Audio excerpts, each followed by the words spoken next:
Welcome, guys. Welcome back to my YouTube channel. Yeah! And today we are going to be reacting to Mr. Nightmare. This one is called, I am never ready for the title. Four Disturbing True Scary Stories. Jeez, not even horror stories. Wow. Scary stories. Yeah. The ice cream truck came, so, it was like perfect timing. I was like, starting my reaction video, and I was like, oh, I hit the ice cream truck. I'll go get something from the ice cream truck. So, yeah. So, well, perfect timing. But anyway, yeah. This is going to be my reaction. Anyway, please subscribe, turn notification, and click the bell beside you. Anyway, let's jump right on to it, shall we? What crazy timing. Like, that was like crazy timing. Ice cream truck came and it was like, oh, reaction video. I didn't even turn my recording on, but anyway, it'll probably drive past when we go. But I feel like I can still hear it. But anyway, yeah, let's jump right on to this, shall we?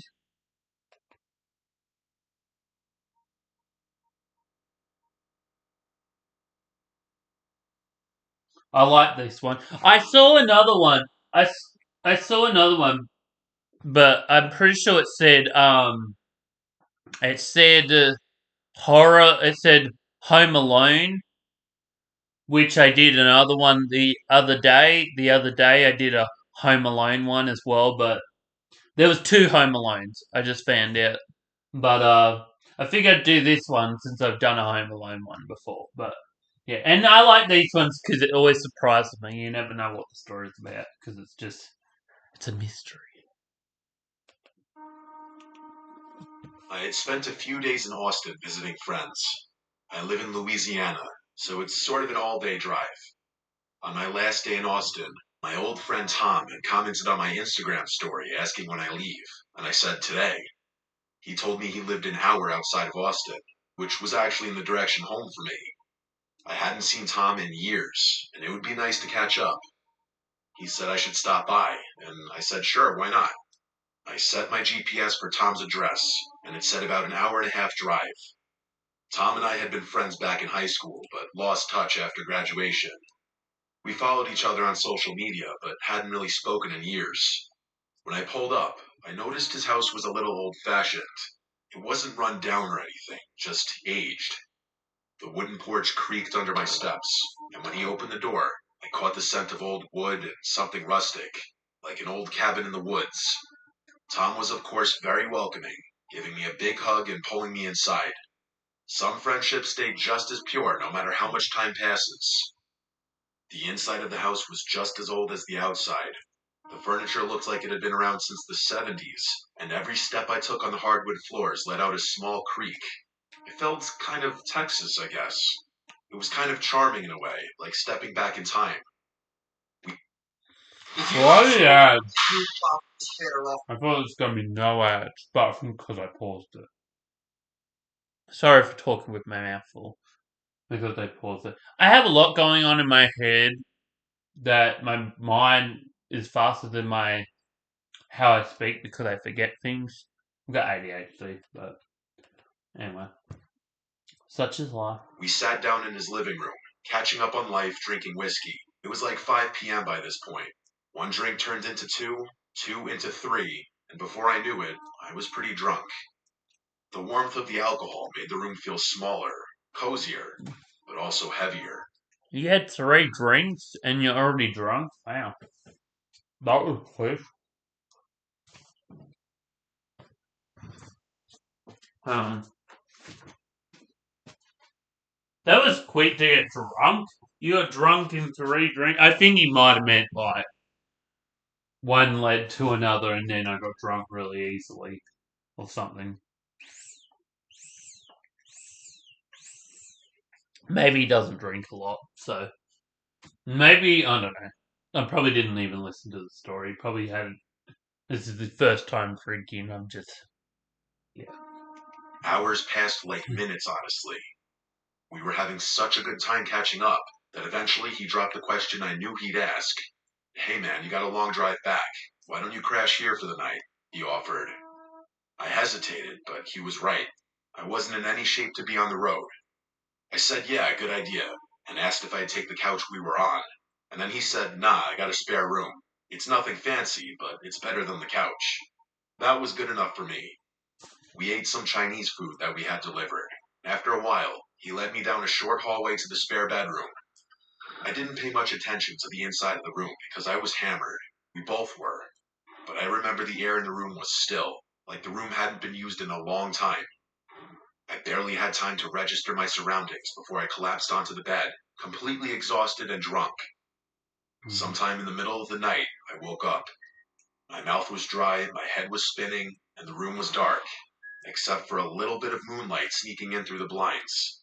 That's when I saw it. In the far corner of the room, on the closet door, there was something hanging. At first, it looked like a long black trench coat on a coat rack, but as my eyes adjusted, the shape of it felt wrong. It had a broad upper portion, almost like shoulders, and the way it hung made it look less like fabric, more like a silhouette. My heart pounded in my chest. I didn't remember seeing that when I stumbled into the bed, but I had been drunk. Maybe I just hadn't noticed. I rolled over, trying to ignore it. It was just a coat, nothing more, but I couldn't help myself. I peeked again. Still there. I squeezed my eyes shut, took a deep breath, and forced myself to sleep. I don't know how long I was out there before I woke up again. It wasn't just discomfort that pulled me from sleep. It was sound. A slow, soft creaking. Oh, Like someone hell slipping no! through the old wooden floor. You better get out of there, boy, before something bad happens to you. Hear these creaks and such. Oh, my house doesn't creak, but you hear that creak in your house? That'd be bolting.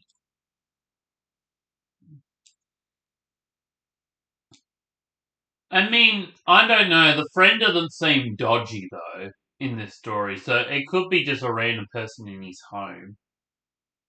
I don't know. But then he said that it smelled like not odor, but he said it smelled like there was a different scent or something. I don't know. Maybe he sprayed the room or something. I don't know. Eyes shot open.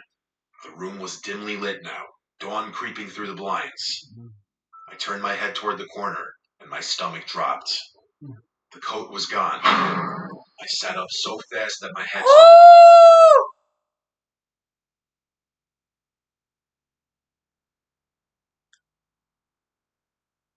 That was terrifying.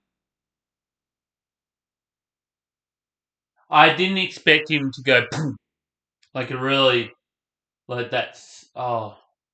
Mr. Nightmare always gets me with those sounds. Like I don't even get scared of horror movies because horror movies don't really scare me much. But um, hell, that Mr. Nightmare is always never lets me down. Always, never disappoints.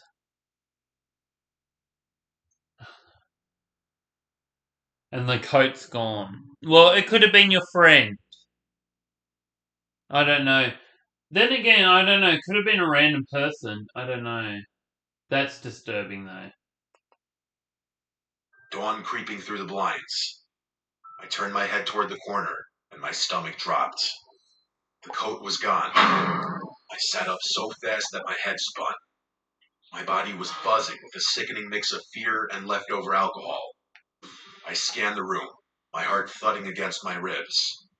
There was nothing in the corner, just an empty closet door. I threw the covers off and rushed to Tom's room. He was snoring, completely unaware of the panic storming through me. I shook him awake, which took a lot of effort considering he was out from all that alcohol. He finally woke up very That confused, wasn't him. I rubbing didn't his think it eyes. was him. The coat, I said breathlessly. The one on the coat rack in the spare room. He squinted at me, confused. What coat? He said. The black trench coat, the one that was hanging on the closet door. It looked like a person almost. Tom sat up, looking more awake now. I don't own a trench coat, man. I don't even have a coat rack in that room, he said. I stared at him, waiting for him to say he was messing with me, that this was some kind of joke, but his expression stayed serious. Come look, I said. He sighed, but got up and followed me back to the spare bedroom. I pointed to the exact spot. It was right there, I said. Tom scratched his head. He asked me if I was sure I wasn't just dreaming, but I said I know what I saw. I insisted, with my voice shaking slightly. I woke up and it was there. Then I woke up again and it was gone, I said. We stood in the room for a few moments, both of us feeling the same eerie silence pressing in on us. Tom finally exhaled and shook his head, agreeing we should check the house just in case. We No. Then after Yeah, I agree with your friend. I reckon you should check the case. we searched. Just check the house just in case. You know, he could be in Tom's house. You know, you just don't know. You know, Tom might not be safe at this point. I feel bad for Tom because Tom's trying to do something really nice with this friend, and this friend's obviously just coming at the wrong time, and he's probably never going to your house again. But I mean, I don't blame you if you don't want to go to Tom's house again. But that's very disturbing. I feel bad for Tom because Tom now has to live with that, knowing that you saw something. That's disturbing. Every room, every closet, every corner. Nothing. No signs of forced entry, no weird coats hanging anywhere, nothing that could explain what I saw. Eventually, Tom tried to convince me that maybe I had been in some kind of half dream state, seeing things that weren't there. I wanted to believe that, really. I didn't want to think about the alternative. As soon as the sun was fully up, I grabbed my stuff, said goodbye, and hit the road. I almost felt guilty leaving him alone after that. Yeah, The I whole was just drive gonna back to say, Louisiana, my mind kept circling back to that moment, waking up to that cool Louisiana isn't fingers Louisiana like the most dangerous place in? I don't know. I'm just kidding. staring at me from the corner, the way it was just gone in the morning. Maybe Tom played a cruel prank on me, but to this day he's never admitted to anything, so I doubt that. Or maybe, just maybe, there had been someone in that house watching me sleep, and they decided to leave before the morning came. No, I feel like I would be disturbed by that. I'd give that one like an 8. 7.5, 8. I'd give that one an 8 only because you don't know if it was a person or but yeah, no. I feel bad for Tom because now Tom's gonna have to be like he's gonna have to lock that door every time, and he's gonna have to lock his door because he probably doesn't trust. I mean, it's good that you told your friend, you know. Maybe your friend needs to move out that house at this point. Feel bad for Tom's well-being at this state.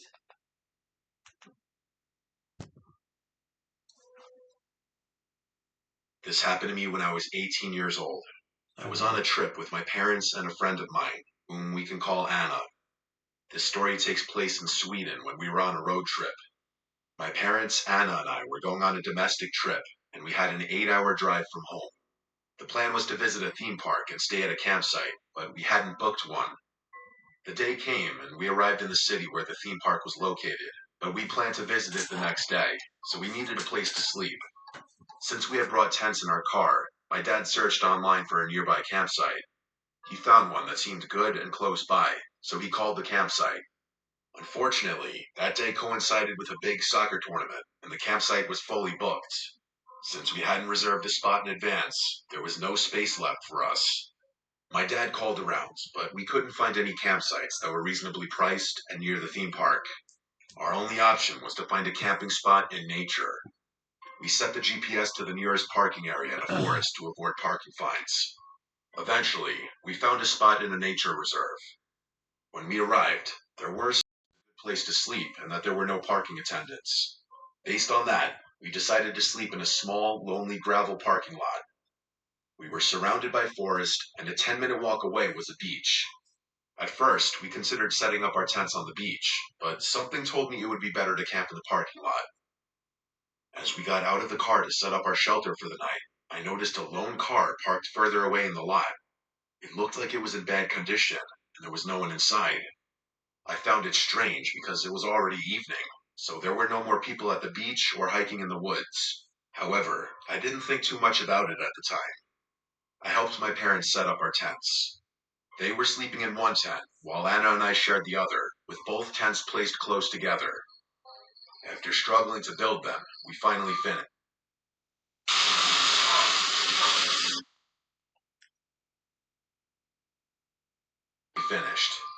Anna and I made our tent cozy, watched YouTube, and ate snacks. By Same. this time, I'd it was watch around YouTube. 11 p.m. We wanted to sleep at a decent hour so we wouldn't be too tired the next day. After a while, around midnight, we decided to sleep. At this point, my parents were already asleep in their tent. Anna and I were scrolling through TikTok when we suddenly heard a metallic sound from the parking lot. It sounded like a shovel being thrown onto the gravel. Hell We no. both jumped in fear and asked each other what it could be. Too scared to peek out of the tent window, we chose to stay silent and listen. The sound had come from the same direction as the abandoned car. We then heard what I assumed was a shovel being thrown into the car's trunk, followed by the trunk slam. Why are there two tents there? Did you guys? Sorry, I might have zoned out, but are they sleeping in two different tents? I thought they're sleeping together in the same tent. But anyway. Shut. We sat in silence, our hearts pounding. Then we heard the car speed off, as if someone were trying to get away quickly. I texted a friend from a nearby city, telling him where we were staying. He replied, warning me that the beach nearby was known to be dangerous, with organized criminals often engaging in illegal activities there. We had no idea about this before. When I read my friend's message, I felt cold and deeply unsettled. About 10 minutes passed in silence after the car sped away. Anna and I had started to calm down a little, when, out of nowhere, we heard the loudest, most blood-curdling scream from a man coming from the woods. We were absolutely horrified. I immediately Yeah, maybe you should have checked to see if this location was safe for you to, you know, stay over at. Because obviously it's not. Obviously it's in with illegal activity going on out there. What I heard a kid. I hear a kid. What I heard a kid outside. Yeah, legal activity like in your area and you didn't before you attended there. I swear to God, I'm hearing kids. Why is there a kid outside? Kids are loud as hell. I'm losing my train of thought. I've lost my train of thought. But yeah, like seriously, like you could have like checked this out just in case. I mean, I don't know. Maybe I do. I always check these sort of things. Not that I would go camping often. I like camping. I like camping, but like I got to camp where there's people around or people that I feel like are not gonna harm me. You know, I went camping 2 years ago. It's actually really cool and fun, and it was really relaxing. But man, you just gotta be very careful and be mindful. You don't know what's lurking out there. You got to pay attention to details. You got to see whether or not this location is safe and it's not filled with illegal activities and criminals that are more likely going to harm you or worse, kill you. You know, always watch your surroundings. I always say that, and I always will. texted my mom, telling her we just heard a loud scream. When she didn't respond, I called her phone to wake her up. She finally answered and said neither she nor my dad heard anything. She reassured me that it was probably nothing serious, but at that moment, I couldn't think of any normal reason for someone to scream like that.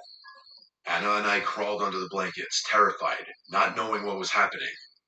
Every minute felt like an hour. Even though it was midnight, we were too scared to sleep. Suddenly, everything became eerily silent. Then my blood ran cold. I heard footsteps. Someone was walking around our tents, moving stealthily. Anna and I sat up, frozen in fear. I put my phone down so that its light wouldn't illuminate the tent. My heart was racing, and I could hear my own pulse. There was no logical reason for anyone to be walking around our tents in the middle of the forest at this hour. The footsteps moved around our tent first, then toward my parents' tent, and then circled around our car, which was parked nearby. Okay. So that's the parents' take. I was wondering. I was like, why are you and your girlfriend sharing different tents? But that makes sense. You're with your girlfriend and then your parents. Okay, you could have texted your parents to say like, "Do you guys hear this or not?" But maybe they're asleep or something. I don't know. Just very interesting. There's a kid outside talking. I can hear a kid outside, and it's kind of disturbing too. Kids talk, distant voices in the background. It's kind of disturbing. The There's no person stopped laughing and though. seemed to be looking at our tents. For a moment, there was complete silence. Hell Then, no. I heard the same car from earlier returning. Its headlights lit up our tents, and Anna and I quickly laid down to avoid being seen. I gathered the courage to peek through the small tent window. I saw the car door slam shut before it sped off again.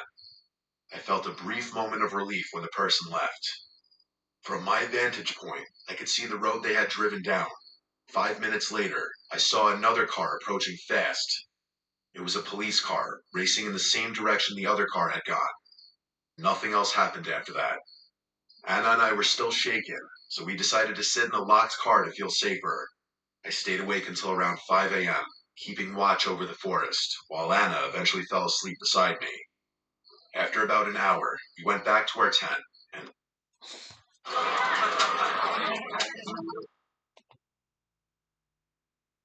and out of sheer exhaustion, finally fell asleep. We woke up around 9 a.m., completely drained. I told my mom everything that happened, and she revealed that she had also heard the 9 footsteps. a.m. You had some pretty good sleep. Just saying, you had about 9 hours sleep. The person was near their tent. She had also heard heavy breathing, like the kind you hear in horror movies during a scary phone call. She had been terrified, too. However, my dad had slept through the whole thing, so we had to tell him the story. Without hesitation, we immediately packed our things and the tents, eager Hell to leave no. as soon as possible. None of us wanted to stay there any longer. Despite the terrifying night, we had a good time at the theme park later that day. However, that evening, I decided to research the forest where we had camped. What I found made my stomach drop. Just a short time before our visit, a man had been murdered there, stabbed to death due to gang-related deaths. Even more disturbingly, two men had gone missing from that exact beach and had never been found. I couldn't stop thinking about it. What if the person walking around our tents was a dangerous individual, checking to see if there were any witnesses?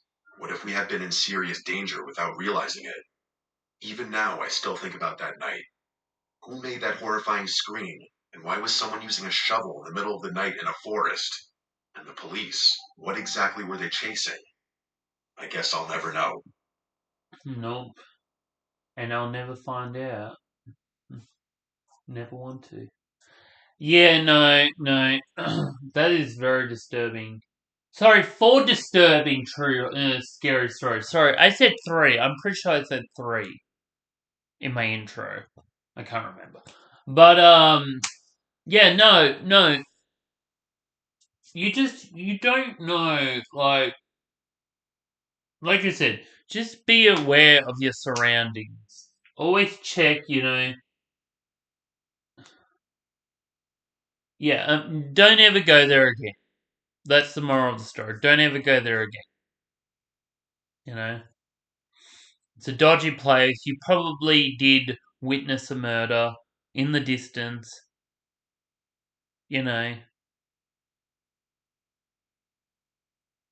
a crime that took place. But yeah, never again. That one was about an 8.5. I feel like I would give it a 9 as well, only because someone possibly got murdered. But then again, nothing really happened to you, so I don't know.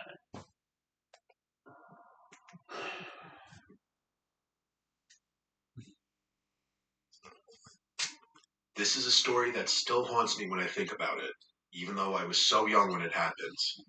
6 is around the age where a lot of my childhood memories start to become more clear. I have one sibling, my older brother Keith. Keith is 2 years older than me, so at the time he was 8. When I was 6, I had a strict bedtime, 8:30. If I didn't abide 8:30. by That's a pretty good bedtime. My bedtime was about 8:30. Like, yeah, about 6 years old. Yeah, 8:30 was the bedtime. I think on school night, no, school night was 8:30. Even at night, no, it was about. I think I was about 8 years old when it turned to like 9:30. I think I could be up at 10 depending on what time it was. But yeah, me in my teenage years, I'd stay up till like 3 o'clock in the morning. But nowadays, I'd rather go to bed early. I have a bedtime routine too, 11 o'clock. But 8:30, you're pretty lucky. 8:30 at 6 years old. I feel like that's a pretty decent bedtime. or our dad caught either of us up past our bedtime, we'd be in serious trouble. Our dad was always strict with us as kids. Hmm. Honestly, I don't remember if this happened on a school night or not, but I woke up in the middle of the night to Keith shaking me awake. Keith and I shared a big bedroom upstairs in the house. My parents' room was on the first floor of the house. I was confused why Keith was waking me up until he told me in a whisper to be quiet and listen. And I did listen, and I heard what he was talking about. It was our mom's voice calling for us downstairs, but it was in a very quiet, whisperish type of voice.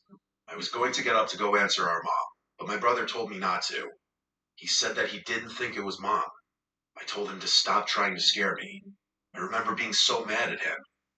He told me to go closer and listen, so I got up and went towards the bedroom door. Right outside of our bedroom door was the little hall that led to the bathroom and another bedroom that our grandma would sleep in whenever she'd sleep over. Directly to the right, when you leave our bedroom, was the stairway downstairs, which had a door as well. I put my ear up on the bedroom door, and I heard the voice clearer. It sounded like our mom's voice, calling our names. Keith, Mikey. I said to Keith, that's mom. And he said, no, it's not. Somehow, as a 6-year-old, and as the little brother, Yeah, that's a kind of swishing eerie. sound. Very eerie. I found I myself feel being like there's been another story of Mr. Nightmare that there was like a mum. That one was even more disturbing, and she led the son into the basement or something. I think it was the son as well in the video.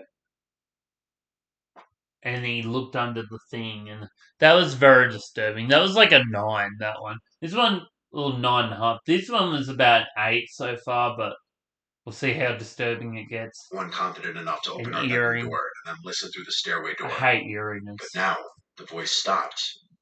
I whispered to Keith that mom walked away, and again he said, that's not mom. I kept telling him to shut up and that he was scaring me. I unlocked the stairway door and slowly pulled it open to avoid making noise. And when the door was open just enough, I peered through the opening. At the bottom of the stairs was clear as day the silhouette of a person, a woman. But right away, I knew it was not our mom. Whoever it was, she saw me because she said, hi, sweetie, come down.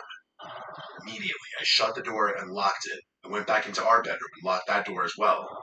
I started to cry, and Keith kept saying, I told you. We both agreed to start screaming as loud as we could on 3 to wake our parents. So on 3, we started stomping on the floor and screaming as loud as we could. It didn't take long for our parents to barge up the stairs pounding on the locked door.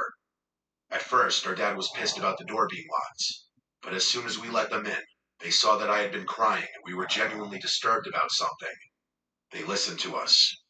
My mom was particularly concerned after telling us she was not at the bottom of the stairs and she was not calling our names. She asked what the woman looked like, but all we could say was we couldn't tell. Meanwhile, I remember our dad running downstairs to, I guess, look around for the woman. After a bit, our mom kissed us goodnight again, and I'm pretty sure she told us to lock the doors, which was a first. I was too young to catch on, but it seemed as if our parents knew exactly who it could have been. Keith and I looked out the window when we heard the doorbell after a while, and we saw a police car outside. We wanted to go downstairs, but we stayed put. I remember we begged our parents to tell us who it was and what happened, but our parents would always say they didn't know. They would also say they're proud of us for not going downstairs. Personally, I think they did know who it was. And to save my brother and I from any kind of further trauma or fear, they just never told us. Because the last time I saw my parents for dinner, I asked them about it, and they still shrugged it off as some random intruder. But that never explained how that woman knew our names. Yeah, it sounds like your mum's in cahoots with this woman and your dad's in cahoots and they know what's really went on, but they're trying to protect you from the truth. I don't know. I don't know. It might be personal stuff or it might be I don't know. I'd tell my kids what it was, but that's just me. I'm not gonna be traumatized. But yeah, that was very disturbing. That was very disturbing. I'll give that one a 9. I'll give it an 8.5 only because nothing happened, but that's very disturbing. How does she know the name? How did she know your name? That woman, like I love I love how there's a lock on the kids' doors, but the parents are like, you can't lock your doors. You're not allowed to lock your doors. I'm like, maybe you take the locks off. I'm glad they actually have locks on their doors just in case there was an intruder and they couldn't find a way to call their parents.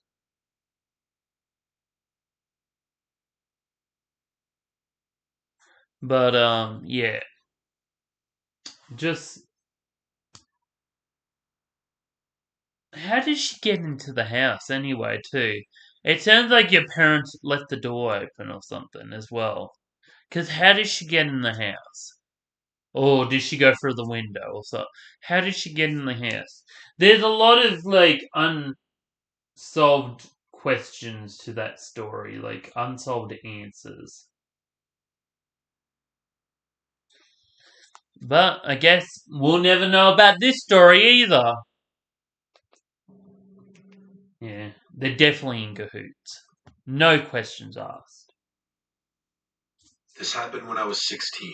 I was still in high school. I obviously didn't have a car yet. Oh hell no! I hate like great directing and editing, Mr. Nightmare. Great um photography, but that's very eerie and disturbing. Look how eerie it is. Look how eerie it is. It's just look at it. This happened when I was 16. I was still in high It's so school. eerie. I obviously didn't have a car yet, so I was at the mercy of my parents driving me around, or just walking if it was close. It was the weekend. My friend Haley was having some of our friends over since her parents weren't home. My mom drove me to her house. Haley lived close, about a 3-minute drive and 20-minute walk. Hmm. My mom was single at the time, and she also liked to go out too. So she told me that if she's out late, then to just walk or get a ride home, which meant she was going on a date. A few of our girlfriends were at Haley's house: Tina, Courtney, and Belle. The five of us hung out in her backyard for a few hours until some boys from our school unexpectedly showed up. By unexpectedly, I mean Haley didn't tell me she was inviting them. The reason I was annoyed by this was because one of the boys that showed up was a boy I had some annoying history with and didn't really want to see. Haley thought she was being cute and sneaky by inviting him there against my knowledge, because she for some reason wanted him and I to work things out. It was just an awkward mess. There were four boys and five girls, including me. So eventually, I just decided I wasn't really feeling it. So after a while, I left. I'm sure after I left that some of the others started to leave shortly after because it was already late, but I just didn't want to be around those boys. I made sure to let Haley know how pissed off I was over texts as I was walking home, and she kept saying, OMG, come back. She apologized and I forgave her, but I still just wanted to go home. I walked for like 5 minutes until I slowed down. I thought I heard footsteps behind me, and when I slowed down, I confirmed I heard footsteps that weren't mine. I turned around, and there was a middle-aged man with a hood up over his head and his hands in his hoodie pocket. He was smiling, looking at me, and said, How you doing? I responded, Hi, and just turned and kept walking. We were in the suburbs. People are walking around. It's not unheard of, even if it was late. 5 minutes more passed of me walking, and every time I'd glance around, that man would still be behind me, more or less the same distance away, maybe a little closer each time I looked. It was not a straight path home. I'd have to make multiple turns onto intersecting roads to get to my house, and each turn I made, he was still there. I Hell was texting no. my friends. Stop stalking me. I would have been like bolting. I would have been running at this point. I don't care if my 16-year-old instinct, mind telling me, I don't know what to make a decision. I'm very indecisive, but in that moment, I would be running home. I'd be running home. Like, I can't stand stalking. I have a neighbor that stalks me. Like, recently, I feel like I've been stalked a little bit by my neighbor. Um, but I go for walks too, by the way, but I've never been like stalked by him when I've gone for walks. Thank God. But he's quite disturbing though. Like he's like hid behind his car and try to watch me and my carer. Like one time, my carer took the bins out and he was like hiding under the. He was waiting for me to be out there, but yeah, you never know what people's intentions are. Like, but in this situation, and you've took multiple turns, you've tried to turn multiple different ways, and this guy's still following you, no matter how many turns you take. No, I'd be out. Like I'd be running. I'd be sprinting out.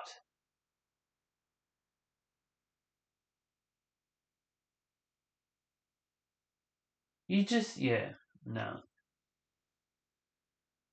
About it, and then the man from behind me said, "Isn't it such a nice night? Love this weather." I replied back, "Yeah," and that was it. I Yeah? started walking How close is this guy? How close is he? Oh, it's a lovely weather or whatever, lovely night. Love this weather. And you say, yeah? So he can't be that far away because I'm deaf. Like if someone talked to me from the office over there, I wouldn't be able to hear. I would not be able to hear at all. Jeez, stop replying. It's 16-year-old, 16-year-olds, early 20-year-olds. They get taken advantage of. You know, their young, innocent, brain, mind. They don't know what they want, and yeah, again, not good parenting. You shouldn't be letting your kid walk home. I mean, they got to learn how to, but that she's obviously not learnt stranger danger. But anyway. just a bit faster, but not enough to draw suspicion like that I'm running away. The man spoke again, and every time he opened his mouth, part of me died a little more inside. Like, why was he talking to me? Why was he following me? He asked, "Are you from the neighborhood?" I replied, "No." I was making my answer short and firm. The man chuckled. I started asking all my friends for help, to send one of the guys to come pick me up. Ironically, the boy who I was trying to avoid was on his way to come get me. I'll just nickname him Brandon. The man behind me then said something that changed everything. He said, "I'm not going to hurt you. You live by the elementary school, right?" I turned around, and he stopped in his tracks. He was still smiling, but now his smile seemed more disingenuous, more sinister. I screamed, "Leave me alone," and started to Disingenuous. run. Interesting word. I heard the man running behind me, catching up to me. At that point, it was my life on the line, so I started screaming, So what happened? sinister. I screamed, "Leave me alone," and started to run. I heard the man running behind me, catching up to me. At that point, it was my life on the line, so I started screaming bloody murder. I started screaming, "Help me," for everyone in their houses to wake up and hear. The man dropped his nice guy facade and said, "Shut up, you little bitch." My screams definitely scared him off, because he obviously didn't want a bunch of witnesses about. Long gone are the days where honest, hard was about to come out of their houses. He ran away into the darkness, and I saw some lights in the houses around me turn on. One couple came out of their house, and I explained I almost got kidnapped. I stayed there in front of their house until Brandon arrived to pick me up. He drove me home. It was only like a 1 minute drive after that. My mom wasn't home, she was out, and she wasn't answering my texts. I didn't want to be alone, so I invited Brandon in to stay the night. I know he was the happiest camper alive, but it didn't end there. We were up late just talking and reminiscing about old times when we both heard footsteps circling the house. Hell no. My room in that house was upstairs facing the backyard. We heard the gate to the backyard opening. My mom would never enter through the backyard, so something was off. I held back from yelling out, Mom, and instead, Brandon and I just looked out the window, watching. We didn't hear any more sounds. We were expecting to see someone walking around the yard, but instead, we both heard a man's voice say, I see you up there. I let out a very audible gasp and I stepped away from the window. Brandon yelled out something along the lines of, We're calling the cops, you pussy freak. That's exactly what we did. The fact that this man knew where I lived, he probably knew who I was. What if he knew I was going to Haley's house? Brandon did a lot of the talking on the phone with 911. Looking back, I know he tried really hard to be the man in the situation, and I appreciated that. I was honestly so happy he came inside. The cops showed up, and their presence just made me feel safer. Even just giving them a description of this man made me feel better. Like, at least something was done. My mom got home soon after, and she was just as freaked out as I was. They kept a police car parked on the block for a few hours as a deterrent, thankfully. From there on, I didn't do any walking at night. I was even scared to go into our backyard after that. Hell no. My mom had to have her uncle come over and install an entire security camera system. He made no effort in hiding them. They were on full display to deter that creepy man and any other creep from coming to that house. I'm glad to say that the story ended there, because this incident also prompted my mom to sell that house about a year later, just because she hated seeing me living in constant fear in that house.